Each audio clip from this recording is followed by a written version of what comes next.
Haleluya. Bertemu kembali dengan saya, Pendeta Ingrid Elvira Oro, Gembala Sidang GPDI Kasih Karunia Palangkaraya. Hari ini kita akan membahas tentang baptisan. Baptisan itu sangat penting untuk kita beritakan dan untuk dilakukan oleh setiap orang percaya. Firman Tuhan hari ini terambil dalam Matius 28 ayat 19 sampai 20. Saya akan bacakan. Karena itu, pergilah, jadikanlah semua bangsa muridku, dan baptislah mereka dalam nama Bapa dan Anak dan Roh Kudus, dan ajarlah mereka melakukan segala sesuatu yang kuperintahkan kepadamu, dan ketahuilah aku menyertai kamu senantiasa sampai pada akhir zaman. Jelas sekali firman Tuhan berkata bahwa kita sebagai pemberita Injil juga harus mewartakan atau memberitakan bagaimana pentingnya baptisan ini. Dan setiap orang-orang yang merespon kebenaran firman Tuhan, orang-orang yang percaya Yesus sebagai juru selamat juga harus dibaptiskan. Kenapa? Karena baptisan ini sangat-sangat penting sekali. Baptisan ini berasal dari kata Yunani baptiso, yaitu ditenggelamkan, dibenamkan, atau dicelupkan. Dan kita akan melihat bersama-sama kenapa penting ini baptisan. Kenapa orang percaya harus melakukan baptisan. Yang pertama, Markus 16 ayat 16. Siapa yang percaya dan dibaptis akan diselamatkan, tetapi siapa yang tidak percaya akan dihukum. Orang yang percaya tandanya dia harus dibaptis.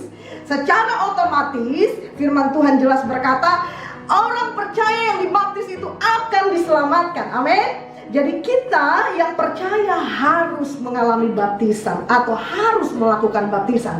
Dan kalau siapa yang tidak percaya akan mengalami penghukuman, akan dihukum. Jadi yang pertama, baptisan juga sangat penting untuk diselamatkan hidup kita orang percaya. Yang kedua, kita akan melihat bersama-sama Markus 1 ayat 4. Demikianlah Yohanes Pembaptis tampil di padang gurun dan menyerukan, bertobatlah dan berilah dirimu dibaptis, dan Allah akan mengampuni dosamu. Diteguhkan kembali Matius 3 ayat 11, aku membaptis kamu dengan air sebagai tanda pertobatan. Jadi jelas sekali baptisan ini juga adalah tanda pertobatan kita. Tanda bagaimana kita orang percaya yang mempercayakan diri atau beriman kepada Yesus Kristus sebagai juru selamat. Dan disitulah tandanya kita mau dibaptis. Seperti seorang pria terhadap seorang wanita, pada saat dia mencintai wanita itu, tanda dia mencintai wanita itu, dia harus menikahi wanita itu.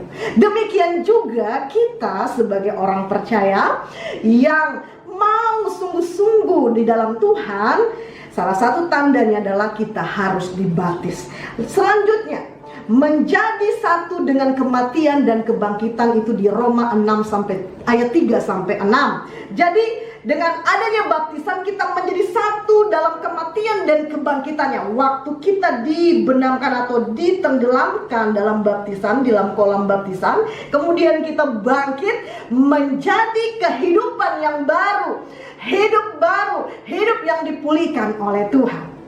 Dan hal yang terakhir yang sangat penting kenapa kita harus dibaptis, Matius 3 ayat yang ke-15 berkata, biarlah hal itu terjadi, karena demikianlah sepatutnya kita menggenapkan seluruh kehendak Allah. Jadi baptisan itu adalah salah satu tindakan kita untuk menggenapkan, kata firman Tuhan, seluruh kehendak Allah. Di sini memakai kata seluruh, otomatis semua kehendak Allah.